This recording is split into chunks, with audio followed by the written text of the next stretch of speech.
Após concluir a faculdade e completar o primeiro mês no novo emprego, você se esforçou bastante para conquistar essa posição e finalmente receber o primeiro salário. É um momento de triunfo, cheio de empolgação sobre as possibilidades que a renda pode oferecer. No entanto, essa sensação de liberdade financeira é logo desfeita quando você recebe uma carta pelo correio, alguns dias depois, informando sobre o cronograma de pagamento do seu empréstimo estudantil. Essa carta torna claro que esse primeiro contra-cheque não era realmente seu, pois você está em dívida e ficará nessa condição por um longo período. A partir desse momento, cada pequena despesa, como tomar um café ou sair com amigos, faz com que você se sinta culpado e até mesmo deprimido. Essa é a realidade enfrentada por aproximadamente 1 em cada 5 adultos americanos que estão endividados com empréstimos estudantis. Isso acontece lá, e de forma amplificada em um país de terceiro mundo como o Brasil, por exemplo.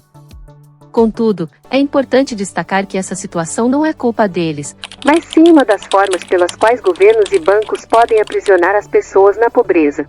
Infelizmente, a dívida pode levar a um caminho sombrio, especialmente se você não tomar cuidado para evitar que ela cresça ainda mais. Mesmo com um salário de 6 dígitos, muitas pessoas acabam vivendo de pagamento em pagamento.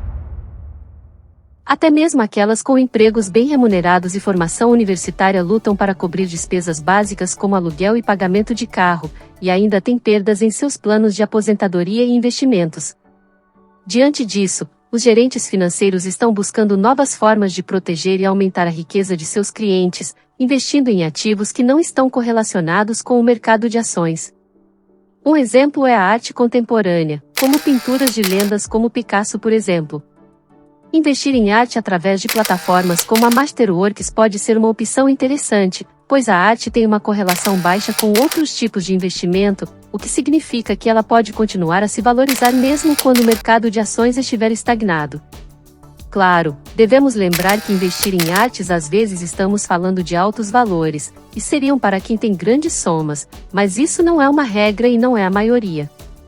Nesse sentido, a Masterworks tem se destacado como uma plataforma exclusiva que permite que as pessoas invistam em arte contemporânea sem precisar desembolsar grandes somas de dinheiro.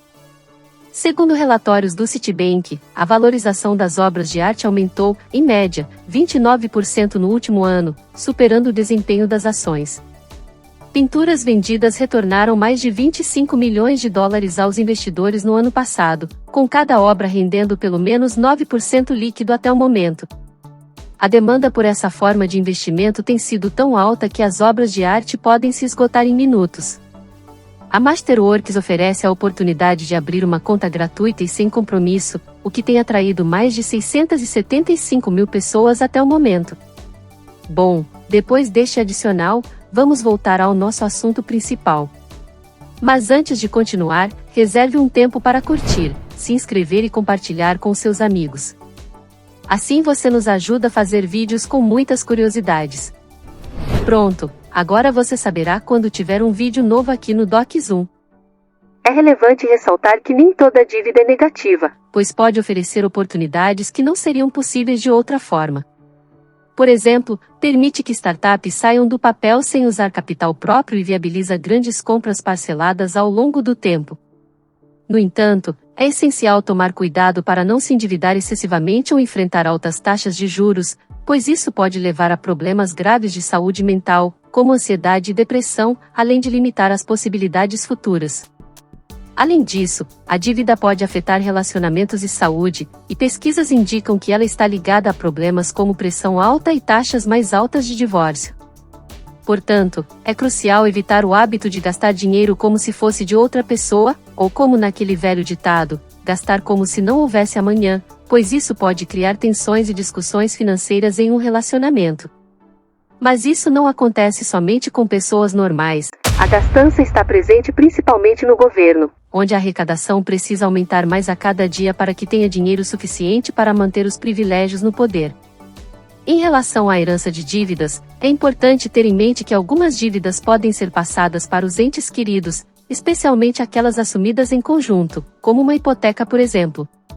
Portanto, estar endividado pode ter consequências que vão além da vida do devedor.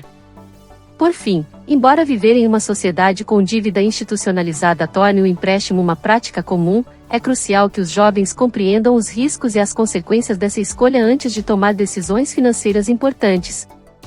Aceitar empréstimos consideráveis para obter educação pode ser uma decisão que impactará suas vidas por um longo tempo. Isso gera uma mentalidade em relação ao dinheiro que é difícil de se livrar, mesmo que seja possível eliminar todas as dívidas. Um aluno que possui muitos empréstimos para pagar também pode cair no fatalismo da dívida, onde estar endividado parece inevitável. Se acostumar a viver com dívidas torna difícil imaginar como seria a vida sem elas, e como resultado, é mais provável que a pessoa continue se afundando nessa situação, pois o sistema nos fornece facilidades para que essa roda nunca pare de girar. Bancos não gostam de clientes sem dívidas. Eles preferem os endividados, é com eles que ganham os altos lucros. Quando se pensa em dívidas, muitas vezes há um estigma de que a culpa é do indivíduo. Ouvimos especialistas financeiros falarem sobre pessoas gastadoras que compram produtos caros e fazem despesas supérfluas, em vez de economizar.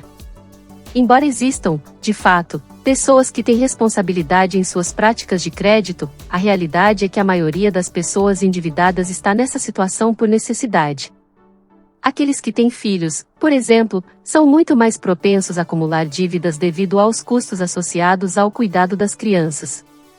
O mesmo acontece com aqueles que cuidam de seus pais idosos, enfrentando gastos essenciais que não podem ser evitados. Outro fator é a falta de alfabetização financeira da maioria das pessoas.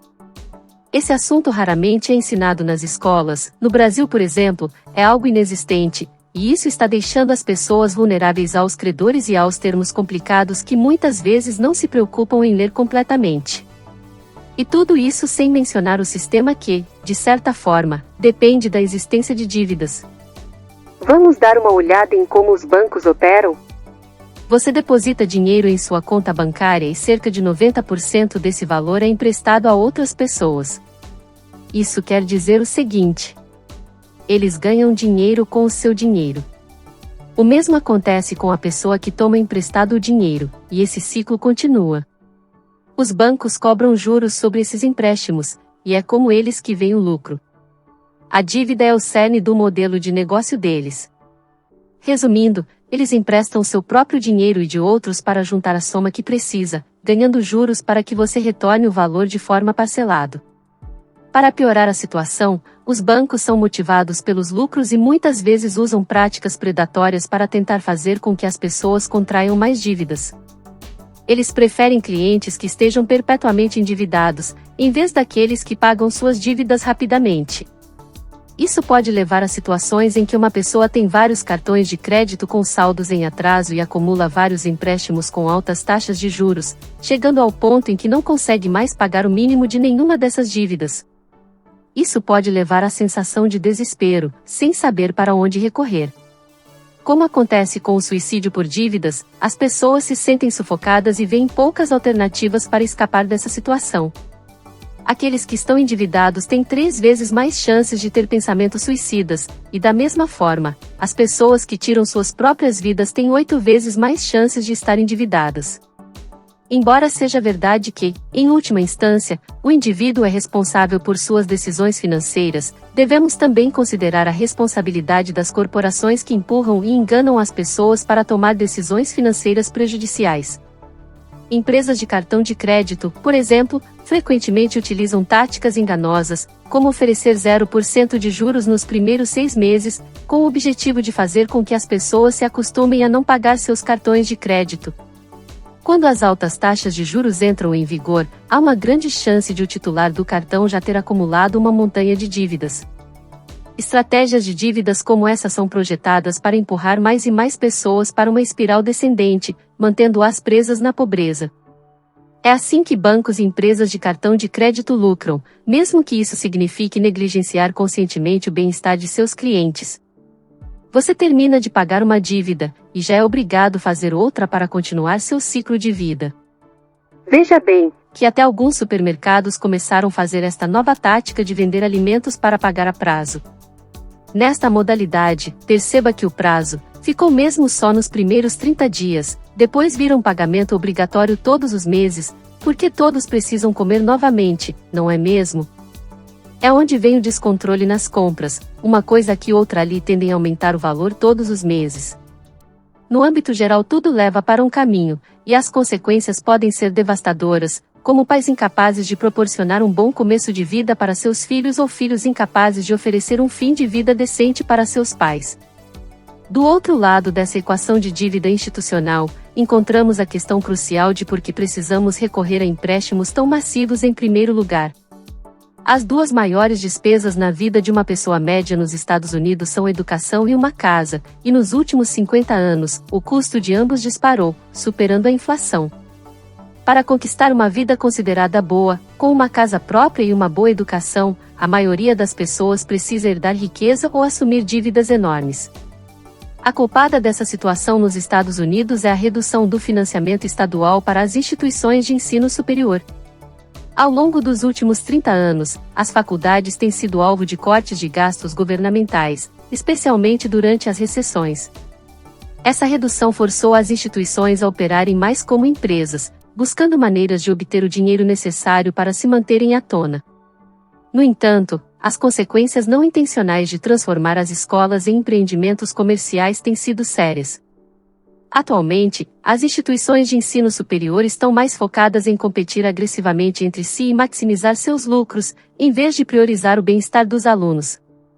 Estão muito mais preocupadas em formar militantes políticos, do que o bem-estar e o futuro de sua nação.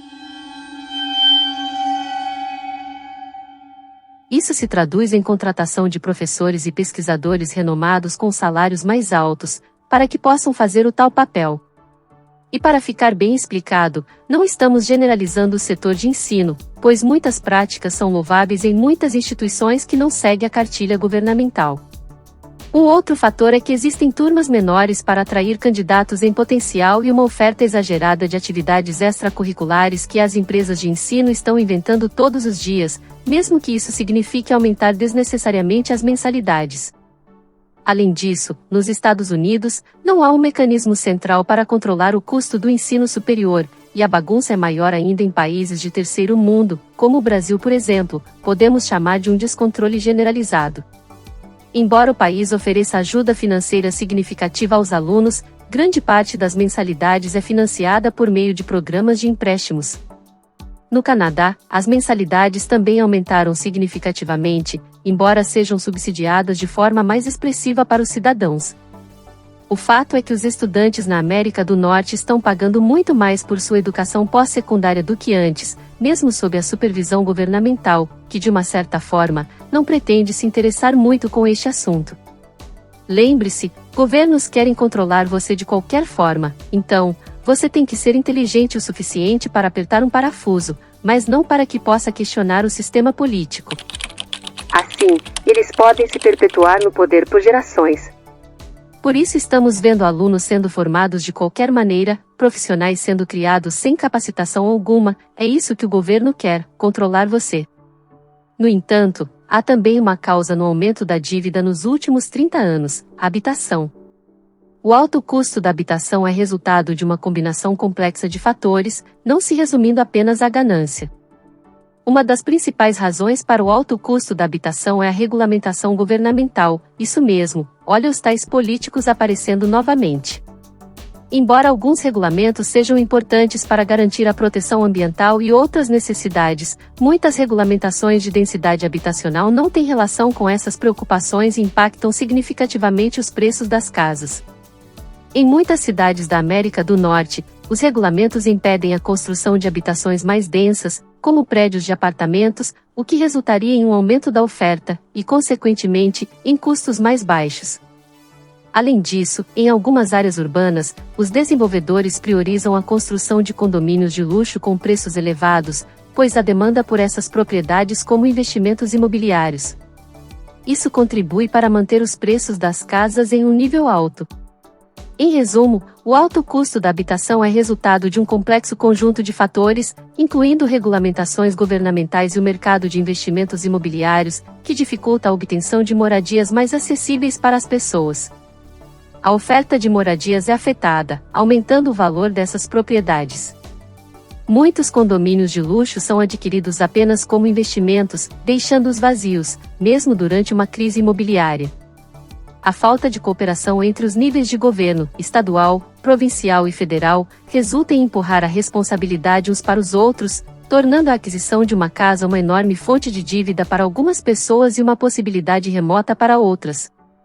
Infelizmente, não há uma solução simples, pois até mesmo o aluguel se tornou mais caro como consequência dos preços elevados das casas, levando a mais endividamento.